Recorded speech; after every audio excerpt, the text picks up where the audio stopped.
ओम शांति। आज 30 सितंबर 2021 है और आज के बाबा के साकार रूप से चले हुए मधुर महावाक्यों को स्पष्ट करेंगी आदरणीय आशा दीदी। ओम शांति दीदी। ओम शांति। बाबा ने कहा, मीठे बच्चे, अभी ये रावण राज्य, पुरानी दुनिया ख़त्म हो, नई दुनिया आ रही है, इसलिए श्रीमत पर चल पवित्र बनो तो श्रेष्ठ देवी देवता बनेंगे। जब बाबा ने बता ही दिया कि रावण राज्य खत्म हो, नई दुनिया आनी है, तो हमको जो पुरुषार्थ है वो अपना उत्तम करके श्रेष्ठ दुनिया के लायक बनना। बाप, प्रश्न बाबा आज के मुरली से हम पूछ रहे हैं, बाप अपने बच्चों को सत्य नारायण की कथा सुनाते हैं, उस कथा का रहस्य क्या है? उसका रहस्य है बादशाही लेना और गवाना। अल्फ को अल्लाह मिला तो गदाई छोड़ दी। जो विश्व के मालिक थे वही 84 जन्म ले राजाई गवा देते हैं, फिर बाप उन्हें राजाई देते हैं। पतित से पावन बनना, गदाई छोड़ राजाई लेना, यही सच्ची सत्यनारायण की कथा बाप सुनाते हैं। ये बाबा ने सत्यनारायण की कथा का भावार्थ बताया, कैसे पहले राजाई, फिर उसके बाद एकदम बेगरी, और उसके बाद फिर से ज्ञान देते हैं तो राजाई पद की प्राप्ति।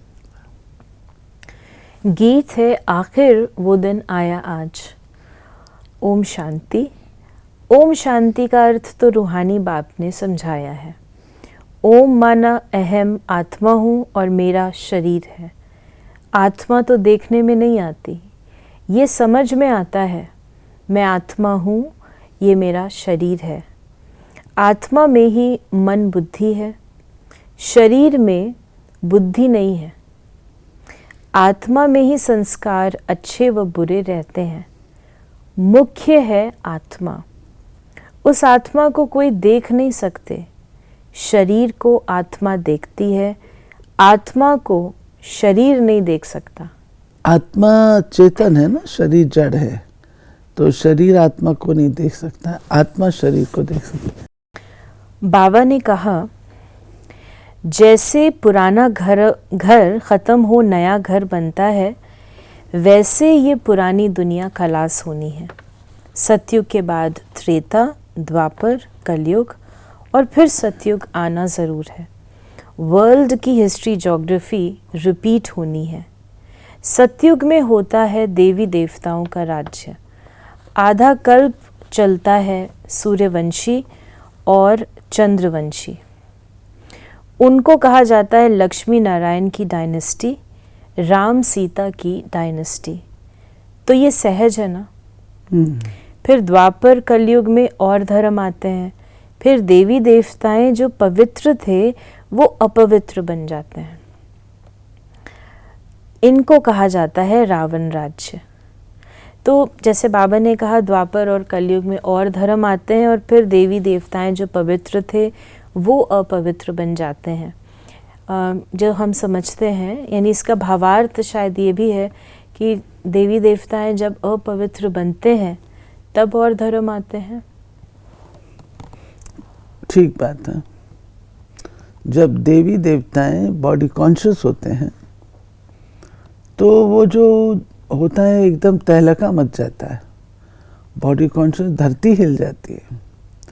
तो उनको वो जो स्मृति है उसके कारण से उसको लाने के लिए, पुनः उसको रिवाइव करने के लिए अन्य धर्म आते हैं। बाबा ने कहा, रावण को वर्ष वर्ष जलाते हैं परंतु जलता ही नहीं है। यह है सबसे बड़ा दुश्मन। इसके लिए उनको जलाने की रस्म पड़ गई है। भारत का नंबर 1 दुश्मन है रावण, और नंबर 1 दोस्त सदा सुख देने वाला है खुदा। खुदा को दोस्त कहते हैं। इस पर एक कहानी भी है।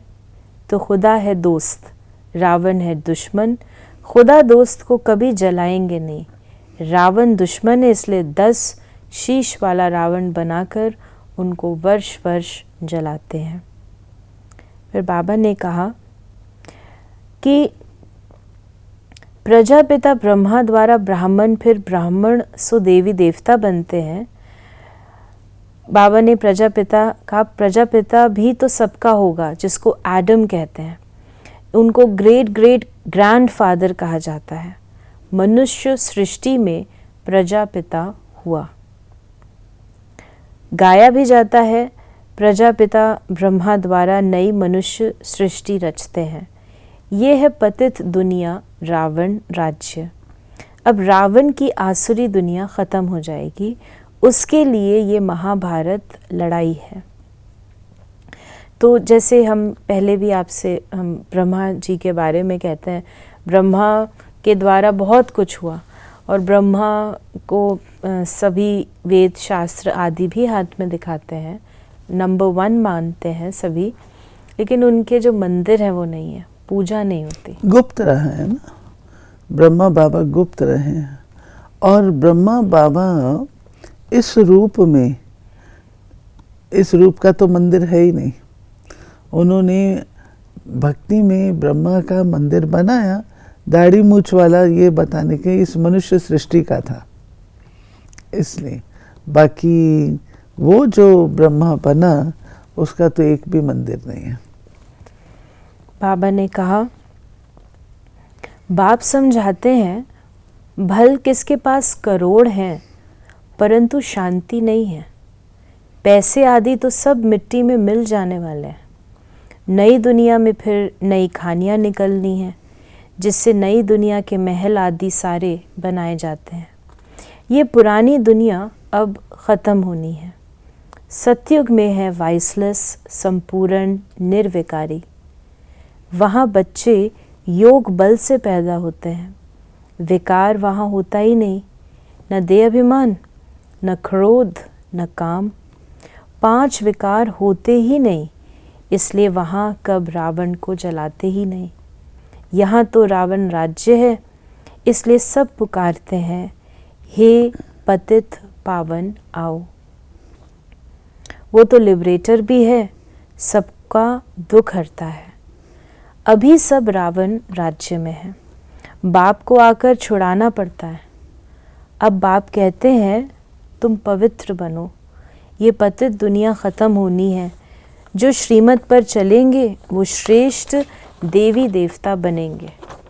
विनाश तो होगा, सब ख़त्म हो जाएंगे, बाकी कौन बचेंगे?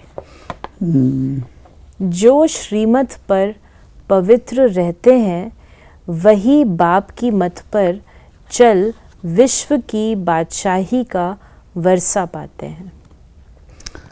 नेचुरली कोई भी पिता अपना वर्षा किसको देगा? उन बच्चों को देगा जो कहना मानने वाले होंगे। जो कहना नहीं माने, कपूत होंगे, ना पढ़ें ना लिखें ना कहना माने, तो उनको थोड़ी देगा। तो जो बाबा ने कहा कि विनाश होगा, सब खत्म हो जाएंगे, बचेंगे कौन? जो श्रीमत पर पवित्र रहेंगे। बचना अर्थात जाएंगे तो वो भी एंड तक, एंड तक। इसको आप स्पष्ट करेंगे, एंड तक अर्थात? एंड माना देखें कि श्रीमत का पालन करने वाली तो हमारी दादियां भी हैं।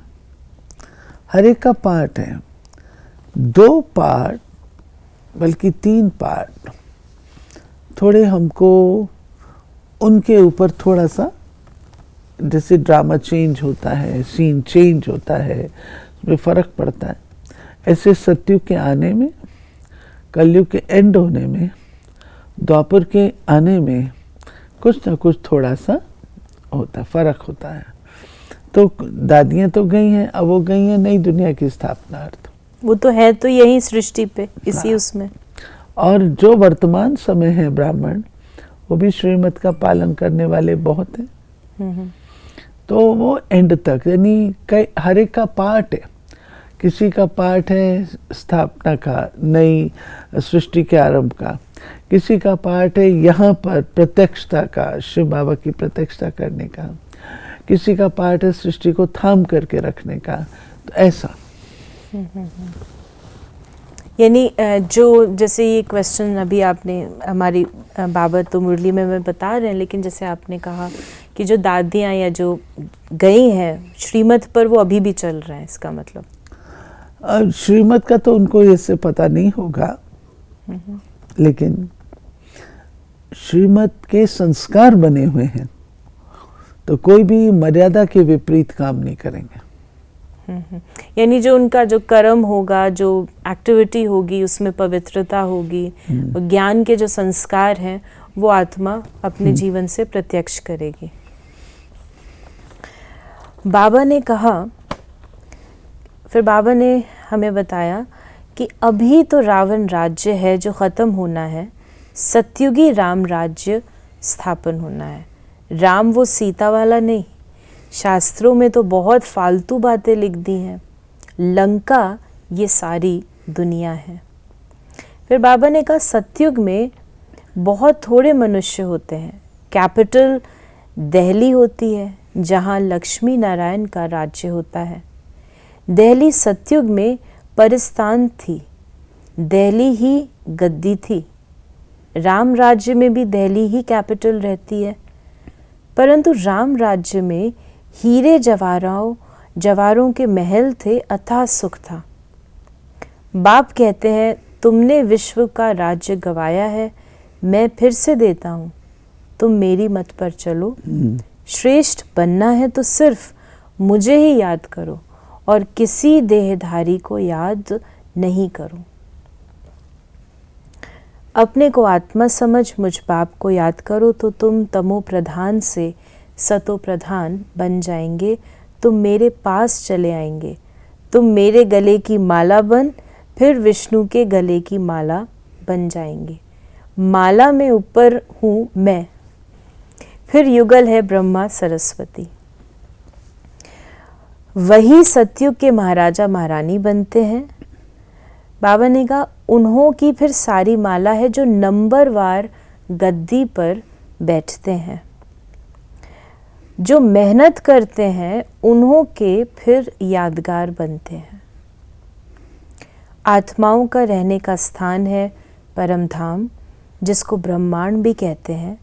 हम सब आत्माएं वहाँ स्वीट होम में रहने वाली हैं बाप के साथ। फिर बाबा ने कहा कि अभी बाप कहते हैं मैं वही राज्य फिर से स्थापन करता हूँ। तुम कैसे पतित से पावन, पावन से पतित बनते हो, वो सारी हिस्ट्री ज्योग्राफी समझाते हैं। पहले पहले सूर्यवंशियों का राज्य, फिर चंद्रवंशियों का, उसके बाद दूसरे भी बौद्धि, इस्लामी, फिर क्रिश्चियन आए। फिर वो देवी देवता धर्म जो था सो गुम हो गया। फिर वर्ल्ड की हिस्ट्री ज्योग्राफी रिपीट होगी। बाबा ने पूरी हिस्ट्री बताई है, कैसे आदि में थे, फिर क्या हुआ, फिर क्या हुआ, और वही हिस्ट्री बाबा कहते रिपीट होती है। बाबा ने कहा कि बाप आते हैं मनुष्य मात्र की तकदीर जगाने।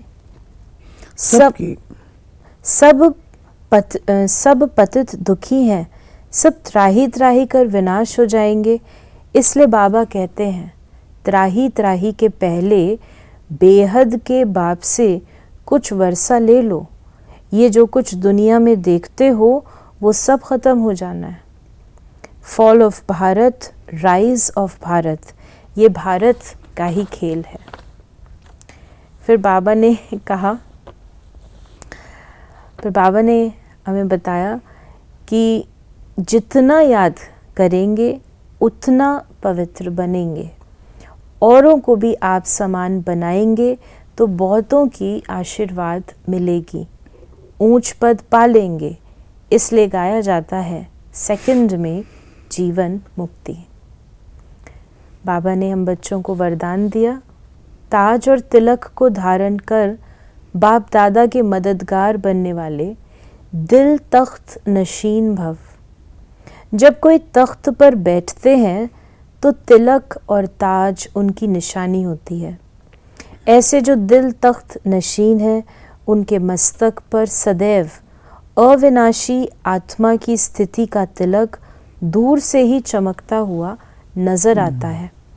सर्व आत्माओं के कल्याण की शुभ भावना उनके नैनों से व मुखड़े से दिखाई देती है। उनका हर संकल्प, वचन और कर्म बाप के समान होता है। और स्लोगन है, सरल याद के लिए सरलता का गुण धारण करो, संस्कारों को सरल बनाओ। संस्कारों को सरल बनाना है, सरलता का गुण धारण करना, तो तब बाबा की याद सरल रूप से रह सके। तो ये थे बाबा के आज के महावाक्यों का स्पष्टीकरण। यदि आपके मन में कोई भी सवाल है तो आप उसे मैसेज या व्हाट्सएप करें 8826599309 पर, और हम आपके प्रश्नों का उत्तर प्रश्नोत्तरी कार्यक्रम में देने का प्रयास अवश्य करेंगे। ओम शांति।